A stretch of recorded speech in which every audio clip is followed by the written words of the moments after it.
말씀 봅니다. 하나님의 말씀은 히브리서 3장 1절부터 11절 신약성경 355쪽입니다.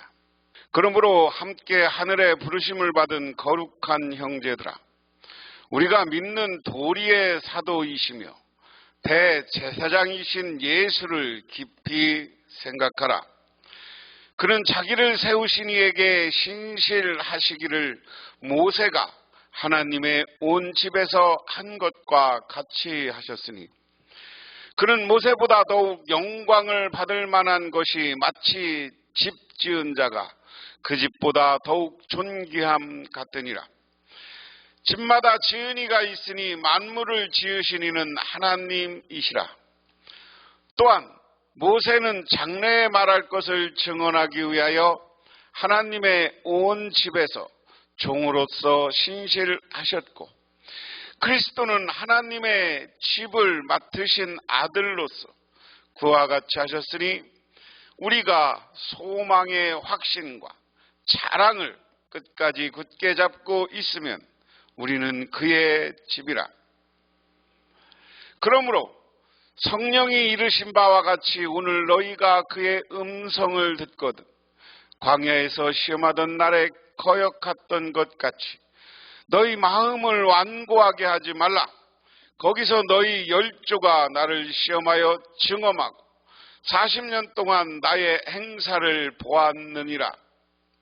그러므로 내가 이 세대에게 노하여 이르기를, 그들이 항상 마음이 미혹되어 내 길을 알지 못하는도다 하였고, 내가 노하여 맹세한 바와 같이 그들은 내 안식에 들어오지 못하리라 하였느니라.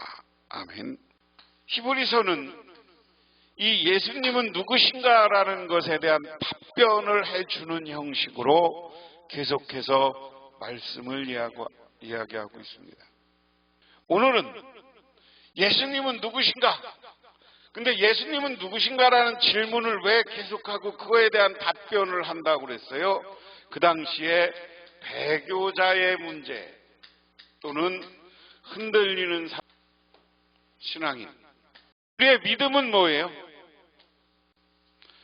우리는 예수를 그리스도로 믿는 거예요. 예수님이 누구신가라는 것이 히브리서에 계속된 질문이고 답변이다. 그런데 그 이유는 뭐냐? 초대교회 배교자들과 흔들리는 신앙인들이 있었다 하는 겁니다. 그런데 이 사람들이 뭐가 흔들린다는 거예요? 예수는 그리스도라는 믿음이 여러 가지 유혹으로부터 흔들리고 여기서부터 변한 거예요. 그러면 그 당시 이 예수를 믿는, 그리스도를 믿는 사람들을 가장 흔들어 놓는 사람들이 누구라고 그랬어요? 지난주에 이 사람들을 유혹하는 사람들이 누구였느냐? 유대주의자들이라고 그랬어요. 유대의 전통, 모세의 전통을 따르는 사람들이 구원받는 거다. 아, 예수 메시아 아니야? 이러는 사람들 때문에 신앙이 흔들리고 여기서 배교하는 사람들이 있었다. 그래서 히브리서를 쓸 때 우리가 전제가 히브리 신앙인들을 중심으로 해서 그들을 구약 성경을 인용해 가면서 이 글을 쓰고 있다라고 이야기했습니다. 그럼 오늘 첫 번째 살펴보면 대제사장이신 예수를 깊이 생각하라 하는 겁니다. 그러므로 하늘의 부르심을 받은 거룩한 형제 자매 여러분, 우리가 고백하는 신앙의 사도여 대제사장이신 예수를 깊이 생각하십시오. 지난 시간에 예수는 누구냐? 대제사장으로 이 땅에 오신 분이다 하는 설명을 제가 대제사장의 사진을 넣어가면서 설명을 했습니다. 자, 그런데 오늘 여기서 예수님을 어떻게 이야기합니까? 그러므로 하늘의 부르심을 받은 거룩한 형제자매 여러분, 우리는 누구냐? 그 당시 그리스도인들은 누구냐? 예수를 믿는 신앙인들은 누구예요? 하늘의 부르심을 받은 형제자매. 어디? 이 사람들은 하늘의 부르심을 받았다. 하늘의 부르심을 받은 그리스도인 형제 자매 여러분, 오늘 이야기 속에서는 우리가 누구냐라는 것을 분명히 하자는 거예요. 오늘날 이 땅에 살아가는 우리도 하나님의 부르심을 받은 예수의 형제, 우리 교인들은 서로 형제 자매예요. 예수님은 누구신가? 뭐라고 그랬습니다. 사도이고 대제사장이다. 자, 형제 자매 여러분, 하늘의 부름을 받은 형제 자매들, 우리는 믿음의 자부심을 가지라는 거예요. 오늘 이 편지를 쓰면서 참 재밌는 형식이에요. 자, 나는 누구냐? 여러분, 이 편지를 받고 있는 여러분들은 누구냐? 하늘로부터 부르심을 받은 거룩한 형제 자매다. 그리고 우리는 예수 그리스도를 사도이고 대제사장이다 라는 것을 깊이 생각하라. 이 예수님이 대제사장이라는 것을 깊이 생각하라는 것은 그분이 그런 분이므로 그분을 향한 믿음을 변함없이 마음에 새기라는 거예요. 이 예수는 모세가 하나님의 온 집안에 성실했던 것 같이 자기를 세우신 분께 성실했습니다. 자, 예수님은 누구냐? 모세가 하나님의 온 집안에 성실했다. 모세는 하나님의 뜻을 따라 성실하게 자기의 맡겨진 사명을 감당했다. 예수님도 자기를 세우신 하나님 앞에 성실하게 자기 사명을 감당했다. 2절에서는 예수님과 모세의 공통점이 있다. 그것은 뭐냐? 성실하게 자기가 맡은 사명을 감당한 겁니다. 집을 지은 사람이 집보다 더 존귀한 것 같이 예수는 모세보다 더 큰 영광을 누리기에 합당한 분이십니다. 어떠한 집이든지 어떠한 사람이 짓습니다. 그러나 모든 것을 지으신 분은 하나님이십니다. 자, 여기에서 우리가 재밌는 거예요. 집을 지은 사람이 집보다 더 존귀하다. 쉽게 말하면 주인이 누구냐라는 거예요. 아무리 집을 화려하게 져도 그 집을 지은 사람이 더 높고 존귀한 거예요. 그 집주인이 존귀한 거예요. 그것 같이 예수는 모세보다 더 큰 영광을 누리기에 합당한 분이다. 앞의 이야기와 설명하면 모세는 신앙이라는 구약시대의 율법이라는 집을 졌다. 그런데 예수님은 누구냐? 그 집을 지게 한드신 분이야 하나님 아들이니까 그 얘기예요. 어떠한 집이든지 어떤 사람이 짓습니다. 그러나 그 모든 것을 지으신 분은 하나님입니다. 어떠한 집을 짓든지 사람이 짓습니다. 그런데 사람이 짓지만 그것을 짓게 하고 거기에 은혜 베풀고 축복을 베풀어 주신 분은 누구요? 하나님이에요. 그렇기 때문에 예수님은 누구냐? 여기서 모세와 예수님의 차이점, 첫 번째, 모세는 이 집을 지은 사람이지만 예수님은 하나님의 아들이다라는 거예요. 하나님이시다라는 거예요. 그러면서 모세는 하나님께서 장차 말씀하시려는 것을 증언하기 위한 일꾼으로서 하나님의 온 집안에 성실하였습니다. 그러나 그리스도는 아들로서 하나님의 집안 사람을 성실하게 돌보셨습니다. 우리가 그 소망에 대하여 확신과 자부심을 지니고 있으면 우리는 하나님의 집안 사람입니다. 이야기는 뭐냐면 모세는 장차 말씀하시는 걸 증언한 일꾼, 예수는 하나님의 아들로서 집주인이야. 그래서 아까 집을 지은 사람이 존귀하냐, 집이 중요하냐, 집을 지은 사람이 중요하냐, 집을 지으신 분이 예수님이라는 거예요. 모세는 장차 하나님의 뜻을 따라 이 땅의 율법이라는 것과 그리고 이스라엘 백성들이 살아가는 집안을 돌본 사람이야. 집안 일꾼으로서 돌봤어. 그런데 그리스도는 하나님의 아들로서 집안 사람을 성실히 돌봤다. 집안 사람을 돌봤다는 건 누구예요? 모세를 포함한 모든 사람을 돌보신 분이다. 자, 그러면서 우리는 누구냐? 우리는 하나님의 집안 사람이다. 우리는 예수님이 우리를 형제 자매로 불러주심으로 우리가 자부심을 갖고 있어라. 우리는 하나님의 집안 사람이다. 일꾼이 아니에요. 집안 사람이에요. 모세는 일꾼이었지만 오늘 예수님은 집안 사람입니다. 아들입니다. 그러므로 우리는 그 아들과 형제 자매이기 때문에 하나님이 나라라는 그 집안 안에 우리는 그 형제 자매로 집안 사람으로 살아가는 거예요.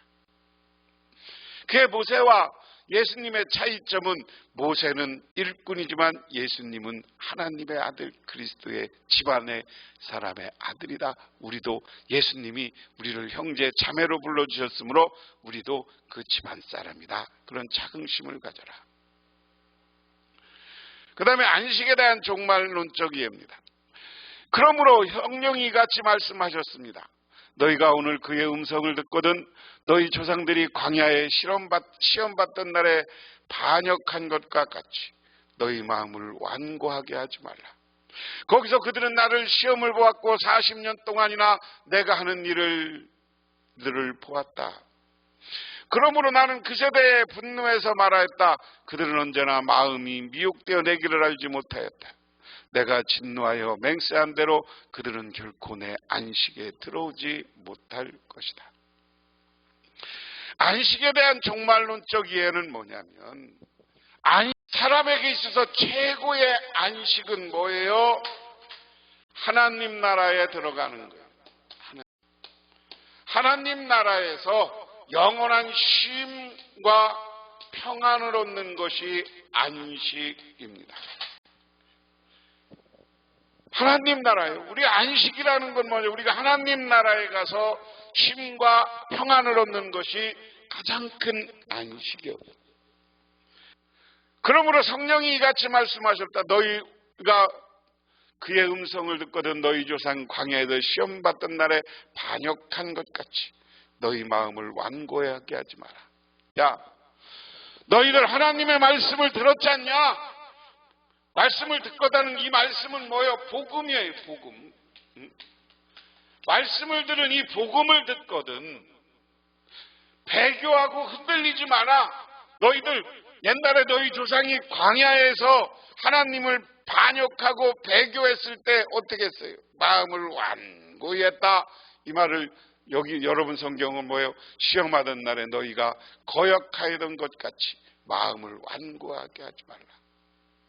뭐냐면 하나님을 받아들이지 못하고 마음이 그냥 다 굳어있는 것을 우리는 완고하다고 그래요. 그래서 이스라엘 백성들이 하나님을 배신하고 모세를 욕하고 모세에게 덤벼들어서 거역했어. 광야에서. 그랬을 때 하나님은 어떻게 했어요? 40년 동안 그들을 시험하면서 그들을 40년 동안 광야에서 헤매게 했어요. 그리고 하나님이 분노해서 언제나 미혹되어서 내 길을 알지 못했다. 너희들은 내 마음을 미혹해서 세상의 유혹 때문에 미혹해서 그 유혹의 사탄에 빠져서 내가 너희들을 구원하는 영원한 안식일을 알지 못하였다. 그래서 내가 진노한 대로 너희들은 결코 내 안식에 들어오지 못할 것이다. 라고 광야에서 이야기했다. 그래서 이스라엘 사람들이 광야에서 40년 동안 살면서 모세에게 덤벼들고 하나님을 거부하고 거역했던 사람들은 그들은 40년 동안 하나도 가나안 땅에 들어가는 사람이 없었습니다. 이게 이스라엘 역사를 다시 회고하는 거야. 그러면서 오늘 여러분 당신들 예수님이 너희들에게 영원한 안식 하나님 나라의 쉼과 평안을 줄 것인데 너희들이 배교하고 신앙이 흔들리면 너희들은 안식을 얻지 못한다. 하나님 나라에 들어가지 못한다는 하나님의 경고인 줄 믿으시기 바랍니다. 오늘 말씀은 히브리서 3장 1절부터 4장 13절 그리스도는 모세보다 탁월한 분이다. 오늘 그리스도는 아들이시며 모세는 종이다. 진정으로 거듭난 사람은 어떤 경우에라도 포기하지 않고 소망의 확신을 놓지 말아야 된다. 사탄이 유혹하고 세상 사람이 유혹하도 너희들은 모세는 종이고 그리스도는 하나님의 아들이고 모세보다 탁월하다는 난 그리스도를 바라봐라. 그러면서 오늘 3장 7절에서 4장까지 두 번째 경고, 불순종하지 마라. 완고한 불신과 불순종은 하나님의 안식이 아니라 진노를 초래한다. 마음이 완악해지지 않기 위하여 하나님의 말씀을 소중히 여기고 청종하라. 그러면서 대제사장이신 하나님을 바라보라는 겁니다. 독일 화가 슈텐베르크는 성 베드로 성당의 요청으로 십자가에 달리신 예수님을 그리고 있었습니다. 그는 스케치를 하다가 곰곰이 생각하니 그림 그리기를 포기하고 포기합니다. 그것은 자신이 생각한 것만큼 돈이 되지 않았기 때문입니다. 그는 그 그림을 방치하고 일반 그림을 그리기 시작합니다. 슈벤베르크는 페피타라는 여인을 모델로 그림을 그리고 있었습니다. 성화보다 돈을 더 많이 받을 수 있었기 때문입니다. 모델로 서 있던 여인은 팽개쳐 있는 성화를 보고 물었습니다. 저게 무슨 그림이에요? 스케치한 것을 보니 사람이 십자가에 못 박혀 있는 모습이네요. 무슨 사연 때문에 저 사람은 십자가에서 죽는 그림을 그립니까? 슈텐베르크가 설명했습니다. 저분은 예수님인데 온 인류를 위해 죄악을 담당하시고 십자가에 죽으셨습니다. 그리고 이 땅을 위해서 많은 병자를 고치시고 약자들의 친구가 되었습니다. 저분의 사랑의 값은 환산할 수 없습니다. 그러자 페페타가 그런 착한 분이 왜 돌아가셨으며 하면서 울기 시작했습니다. 그 여인을 달래며 저분은 죽은 것으로 끝나지 않고 부활하셨습니다. 그러자 여인의 얼굴이 화색이 돌았습니다. 그 여인은 얼굴을 본 슈텐베르크는 충격을 받았습니다. 아무것도 모르는 이 여인도 예수님이 살아나셨다는 거에 감격하는데 나는 그리스도인이 아닌가? 나는 지금 예수의 부활을 얼마나 누리고 있는가? 왜 근심과 걱정과 염려와 미움을 가지고 살아가는가? 내가 정말 신앙인인가? 여인의 얼굴에 감격에 피어났던 것처럼 나도 예수님을 다시 피어나야 하지 않겠는가? 슈텐베르크는 결단을 하고 다시 성화를 그리기 시작합니다. 이것이 바로 슈텐베르크의 십자가입니다. 이 그림은 지금도 많은 사람들에게 관명을 줍니다. 오늘도 세상의 사탄은 우리를 유혹해서 예수님으로부터 떠나게 하려고 합니다. 그런데 그 유혹에 빠져들면 우리는 하나님의 진노 때문에 영원한 지옥불에 던져져요. 하지만 예수는 우리에게 영원한 하나님 나라의 평안과 안식을 주기 위해 오셨습니다. 그 예수님을 받아들이고 그 예수에 대한 흔들림 없는 믿음을 소유할 때 우리는 영원한 하나님 나라에서 안식을 누리게 되는 줄 믿으시기 바랍니다. 그래서 저와 여러분 변함없는 믿음으로 대제사장이신 예수님을 마음속 깊이 새기고 굳건한 믿음 위에 서서 영원한 하나님 나라의 주인공들이 되시기를 주님의 이름으로 축원합니다. 기도하겠습니다. 하나님 아버지 고맙습니다. 이 시간 아버지 하나님의 은혜와 은총을 기억하며 저희들이 이렇게 주님의 제단에 나왔습니다. 오늘 우리는 예수 그리스도를 향한 변함없는 믿음을 소유해서 영원한 하나님 나라의 주인공들이 되게 하옵소서. 하나님 나라의 영원한 쉼을 얻게 하옵소서. 안식을 얻게 하옵소서. 예수님 이름 받들어 기도드리옵나이다.